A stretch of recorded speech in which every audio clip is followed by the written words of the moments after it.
ষষ্ঠ শ্রেণীর ইংরেজি ক্লাসে লাস্ট পড়িয়েছিলাম 7th লেসন বেশ কিছুদিন পূর্বে। আশা করি সেকেন্ড ইউনিটের সিলেবাসের উপরে যেটুকু ভিডিও ক্লাস করেছি সেগুলো তোমাদের পড়াশুনো শেষ হয়েছে। টেক্সট এর লাস্ট যে চ্যাপ্টার তোমাদের সেকেন্ড ইউনিটে আছে সেটা হচ্ছে 8th লেসন। এই লেসনে যে গল্পটা আছে সেটা হচ্ছে একটা কল্পবিজ্ঞানের গল্প, যেটাকে সায়েন্স ফিকশন বলা হয়। গল্পটি নাম good bye to the moon, author Monica Hughes. First আমরা অথর সম্পর্কে যে দু একটা ইনফরমেশন আছে সেটা একটু জেনে নেব। Lesson 8, name of the story is good bye to the moon, author Monica Hughes. Let's we know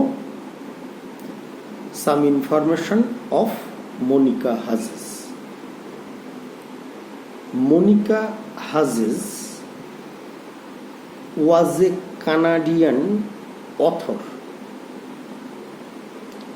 who is especially known for her books on science fiction. তিনি প্রধানত তার কল্পবিজ্ঞানের গল্পের জন্যই পরিচিত। শি অলসো রোট, তিনি আরও রচনা করেছিলেন অ্যাডভেঞ্চার অর্থাৎ রোমাঞ্চকর বিভিন্ন গল্প অ্যান্ড হিস্টোরিক্যাল নোভেলস এবং ঐতিহাসিক উপন্যাস।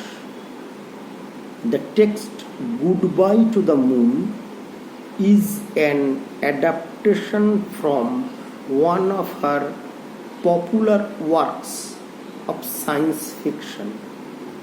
তোমাদের পাঠ্য text Goodbye to the Moon এটা তার কোনো একটা বিজ্ঞান বা কল্পবিজ্ঞানের উপরে লেখা বই থেকে সংগৃহীত হয়েছে। আর একটা জিনিস এখানে, মনিকা হাজেস এর পর উইদিন ব্র্যাকেট 1925 to 2003 এই ইয়ারটা লেখা আছে। That means his life started, অর্থাৎ হার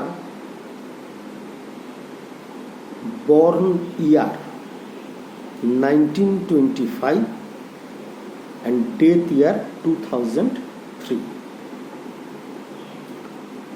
Next,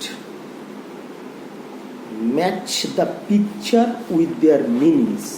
টেক্সটের অথর সম্পর্কে ইনফরমেশনের পরেই তলায় একটা ছক বা বক্স আছে, তোমরা একটু দেখে নিতে পারো। এবার এইদিকে কতগুলো ছবি আছে, এইদিকে কয়েকটা শব্দ আছে। আমাদের ছবি আর শব্দগুলোর সঙ্গে ম্যাচ করতে হবে। এবার আমি বলে দিচ্ছি, match the picture with their names. বাদিকে ছবিগুলো আছে, ডান দিকে ছবিগুলোর নাম এলোমেলো ভাবে দেওয়া আছে। ফার্স্ট ছকে boots, second helmet, third oxygen cylinder, fourth space shoot. তো আমরা এইবার এই নামগুলোর সঙ্গে বাদিকের ছবিগুলো মেলাবো। তাহলে এটা helmet, oxygen cylinder, space sweet, boots. তোমরা এবার এই নামগুলোর সঙ্গে এটা মিলিয়ে ফেলবে।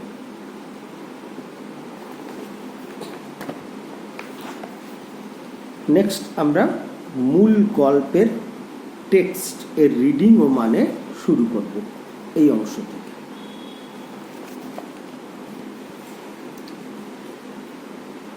I sat in the dark view room of the space station. আমি মহাকাশ গবেষণা কেন্দ্রের ভিউ রুম মানে কাঁচের ঘর, যেখান থেকে বাইরেটা দেখা যায়, অন্ধকার ভিউ রুমে বসেছিলাম। I sat in the dark view room of the space station. I looked out at the earth. আমি পৃথিবীর দিকে তাকালাম। It was somewhat familiar to me. যে কোনোভাবেই হোক এটা আমার সঙ্গে বেশ পরিচিত। There was a small photograph of the blue planet in our drawing room. There was a small photograph of the blue planet, এই নীল গ্রহের একটা ছবি, in our drawing room, আমাদের ড্রয়িং রুমে ছিল, সেই সূত্রে এটা আমার খুব পরিচিত। I, Kepler Masterman, was born on the moon 15 years back. বলছে আমি এবং কেপলার মাস্টারম্যান ওয়াজ বর্ন, জন্মেছিলাম, অন দ্য মুন, চাঁদে, 15 years ব্যাক, 15 বছর পূর্বে। My mother had been dead 5 years এগো, আমার মা 5 বছর আগে মারা গিয়েছিলেন। She had told me stories about the earth, তিনি আমাকে পৃথিবী সম্পর্কে গল্প বলেছিলেন। She had told me stories about the earth, that excitingly unknown place, সেই অজানা উত্তেজক জায়গা সম্পর্কে মা আমাকে গল্প বলেছিলেন। My father is the governor of the moon, আমার বাবা ছিলেন চাঁদের একজন প্রাদেশিক শাসক। প্রথমেই একটা কথা বলেছিলাম, সায়েন্স ফিকশন বা কল্পবিজ্ঞান। তার মানে আমরা চাঁদে কেউ বসবাস করে এখন এরকম পরিষ্কার জানি না, কিন্তু কল্পবিজ্ঞানের গল্প কিন্তু এরকম যে আগামী দিনে হতে পারে, সেই ভাবনা নিয়েই গল্পটা।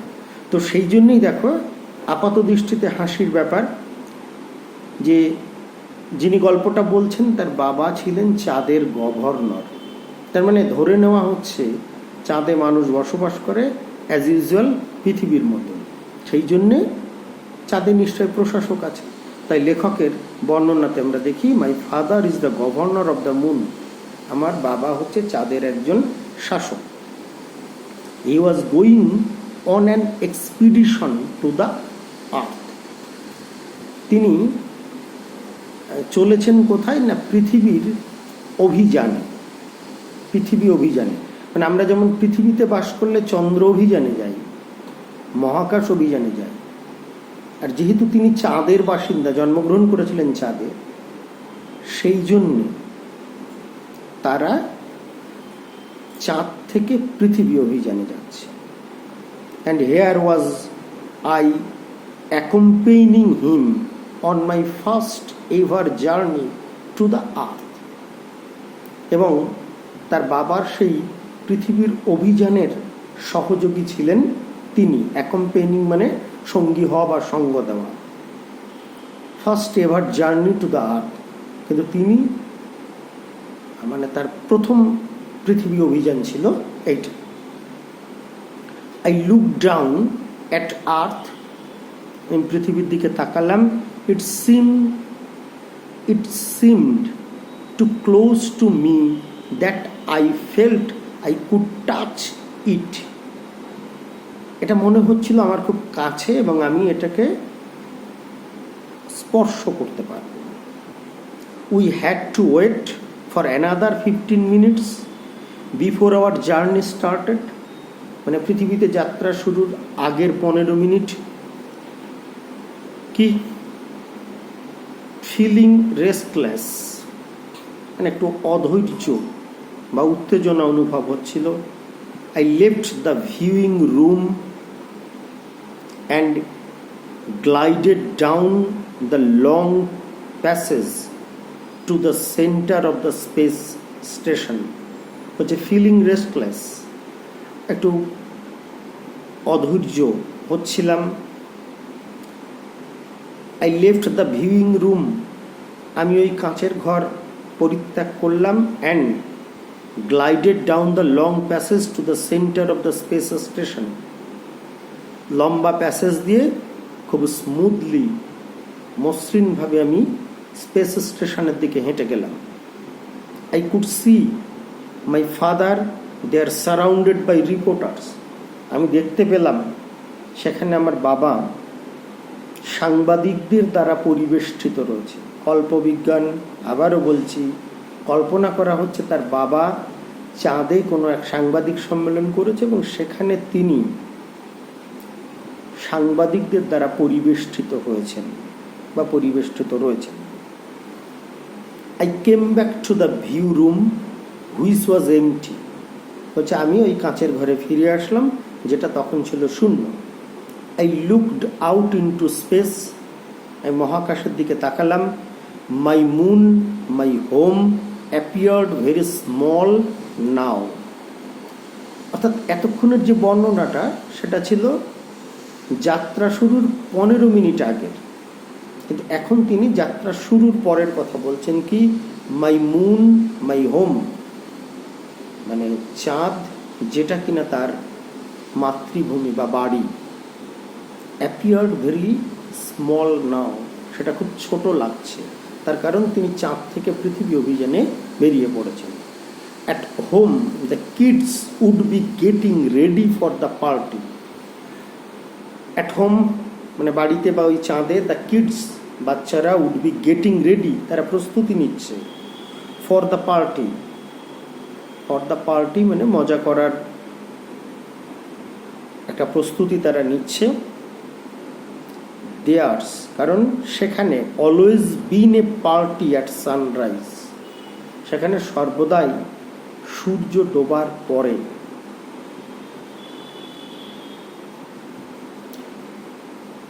Always been a party at sunrise, সূর্য উদয়ের পরে সর্বদাই সেখানে এই ধরনের পার্টির ব্যবস্থা হয়। The sun rose only 12 or 3 times a year, কারণ এখানে সূর্য ওঠে বছরে মাত্র 12 কি 13 বার।